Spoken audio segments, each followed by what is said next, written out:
अस्सलाम वालेकुम। हंसो पाकिस्तान के साथ मैं हूँ तोहा सुहेल। आइए इनसे बात करते हैं, गपशप करते हैं कि ये आज क्या करने आए हैं यहाँ पर। अस्सलाम वालेकुम। वालेकुम सलाम। क्या नाम है आपका? आरिफ अंजुम। क्या करते हैं आरिफ साहब आप? मैं मेडिसिन का बिजनेस करता हूँ। किस तरह की मेडिसिन बनाते हैं आप? मुख्तलिफ किस्म की एंटीबायोटिक होगी, कफ सिरप हो गए, डिफरेंट किस्म की फार्मास्यूटिकल से रेलिवेंट है। अच्छा, कैसा आपको उसकी स्मेल फील नहीं होती? किस तरह का आपको दवाइयों के साथ में रहकर काम करने को नजर आता है? देखें, जो शख्स चमड़े का कारोबार करता है उसको चमड़े से स्मेल नहीं आती। जो शख्स गंदे कपड़ों का कारोबार करता है उसको गंदे कपड़ों से स्मेल नहीं आती। इसी तरह हमें भी स्मेल महसूस नहीं होती इतना ज्यादा। यानी आपको दवाइयों से मोहब्बत है? नहीं, मोहब्बत तो नहीं, हम तो ये चाहते हैं कि अल्लाह पाक सबको शिफा दे, हमारा कारोबार मंदा हो जाए। हम तो ये चाहते हैं कि पाकिस्तान के अंदर सेहत याबी फैले, बात तो सही लोग सेहतमंद जिंदगी गुजारें, आबो हवा साफ सुथरी हो जिससे हमारे बच्चे भी मुस्तफीद हों। लेकिन पाकिस्तान का जो माहौल है और पाकिस्तान की जो आबो हवा है वो दिन ब दिन बिगड़ चुकी है। यहाँ पर एक वायरस बड़ी आसानी से फैल जाता है, अच्छा, जिसकी वजह से मेडिसिन बनाने वाली कंपनीज का फायदा होता है, हमारा भी इसमें फायदा होता है। लेकिन मेरी ये अव्वलीन दुआ होती है हर नमाज के बाद कि मैं चाहता हूँ कि अल्लाह पाक हमारे मुल्क पाकिस्तान से बुराई को, बीमारी को खत्म करे। क्या बात है सर। आमीन। तो मुझे ये बताएं कि आप अपने घर में फ्री और कॉस्ट मेडिसिन आती होंगी या आप जो यूज करते होंगे मेडिसिन, और खानदान वगैरह पूरा आपसे फ्री में लेता है या पैसे वैसे भी देता है आपको? नहीं, ये ना मेडिसिन स्पेसिफिक मेडिसिन होती हैं, जैसे कि तमाम घर के अफराद जो होते हैं वो खांसी का सिरप नहीं पी सकते। अच्छा, तो हमें भी उजरत पर ही मेडिसिन मिलती है। डॉक्टर्स वगैरह पर हमारे बच्चे भी जाते हैं, मैं खुद भी डॉक्टर पर जाता हूँ, और वो जो मेडिसिन लिखते हैं जरूरी नहीं है कि वो मेरे पास मौजूद हो। बात तो सही है। एज अ फार्मासिस्ट आप ऑडियंस को क्या मैसेज देना चाहेंगे? हमें किन चीज़ों से एहतियात करना चाहिए, किन चीज़ों से एहतियात नहीं करना चाहिए?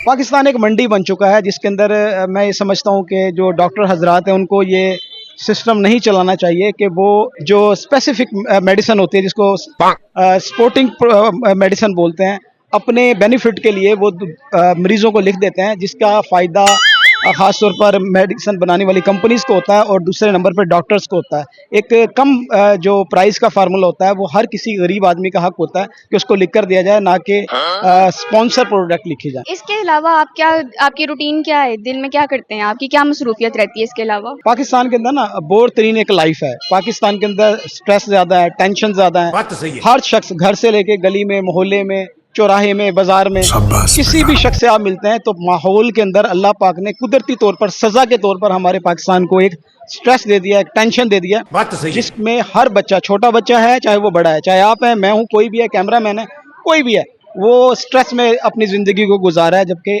इससे पहले ऐसा नहीं था। नफ्सा नफ्सी का आलम हो गया ना पाकिस्तान के अंदर बहुत ज्यादा। मुझे बताएं आपको किस तरह का डिप्रेशन है, किस डिप्रेशन का शिकार है जो आपने ये, जिस बुनियाद पे आपने ये बात की है? कोई आपकी लाइफ में कोई प्रॉब्लम है? हम अपने हिस्से की ना जिंदगी गुजार चुके हैं, नहीं, अब हमारी आने वाली नस्लें हैं ना वो फंस चुकी हैं।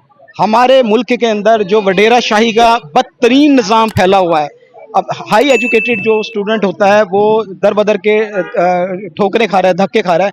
हमारा हाई एजुकेटेड जो स्टूडेंट है जिसे सियासत में आना चाहिए था, वो अब्बर, करीम और फूड पांडा पे डिलीवरी दे रहा है। इससे बड़ी बदबख्ती पाकिस्तान की कोई नहीं होगी। अच्छा, ये मुझे बताएं, ये आपकी प्यारी सी क्यूट सी आपकी बेटी है? हाँ, ये मेरी छोटी बेटी है और इन्हीं बच्चों की वजह से मुझे भी डिप्रेशन है। मैं समझता हूँ कि हमारे बच्चों को आगे बढ़ना चाहिए। अच्छा, क्योंकि जो दिन ब दिन हमारे माशरे के अंदर बुराई फैल रही है ना, बुराई फैल रही है, नफ्सा नफ्सी का आलम फैला हुआ क्या बात है। है मैं सर। ये समझता हूँ कि आने वाली नस्लें बेचारी फंस चुकी हैं। तो आप अपने बच्ची को किस तरह से इस माहौल के डिप्रेशन से बचाएंगे? आप बच्चों को मैं माहौल से बचा ही नहीं सकता, क्योंकि आप किसी भी माहौल में जाते हैं अच्छा, तो ओवरऑल एक जैसे ही हम लोग हैं, उसका शिकार आप भी हो रहे हैं, मैं भी हो रहा हूँ, वही घूम फिर के हम लोग आ जाते हैं। तो बच्चों को क्या किस तरह बचा सकते हैं? ये है कि जरूरी है कि खुसूसी तवज्जो दी जाती है, बच्चे की एक्टिविटीज पे नजर रखी जाती है कि बच्चा किसी के साथ उठ बैठ तो नहीं रहा है, बस ये। इसके अलावा कोई और तब्दीली हम ला ही नहीं सकते पाकिस्तान में। बात तो सही है। बेटा आपका नाम क्या है? जिले हुआ। जिले हुमा, माशाल्लाह बहुत ही खूबसूरत नाम है। जिले हुमा का क्या मतलब है? नहीं पता। बाबा से भी कभी नहीं पूछा? नहीं, किसने नाम रखा है आपका? मेरे बाबा ने। चले आप मुझे बताएं जिले हुमा का क्या मतलब है? जिले हुमा का मतलब है कुशादा, खुला हुआ, अच्छा, और खुले जहन का, ये जिले हुमा का मतलब है। हुमा एक जो कॉमन नेम है, जो जिले है उसके मतलब होता है कुशादा, खुला हुआ। नहीं, हमारे लिए ये फर्स्ट टाइम था, पहली दफा नाम सुना है, बहुत खूबसूरत नाम है। अच्छा, आप मुझे कोई बताओ, क्या करती हो, आपकी क्या रूटीन है? टीवी देखती हूँ, खेलती हूँ। शाबाश बेटा। पढ़ती नहीं हो? नहीं, पढ़ती हूँ। फिर आपने ये क्यों निकाह? आपने कहा मैं टीवी देखती हूँ, मैं खेलती हूँ, खेलना पसंद है। ओके, तो आप मुझे कुछ सुनाना चाहोगी? चलो सुनाओ। पॉइंट सुना दो। हाँ पॉइंट सुना दो। हमने देखा चिड़िया घर, बिल्ली भालू और बंदर। बंदर डाली हिलाता था, जाता था फिर आता था।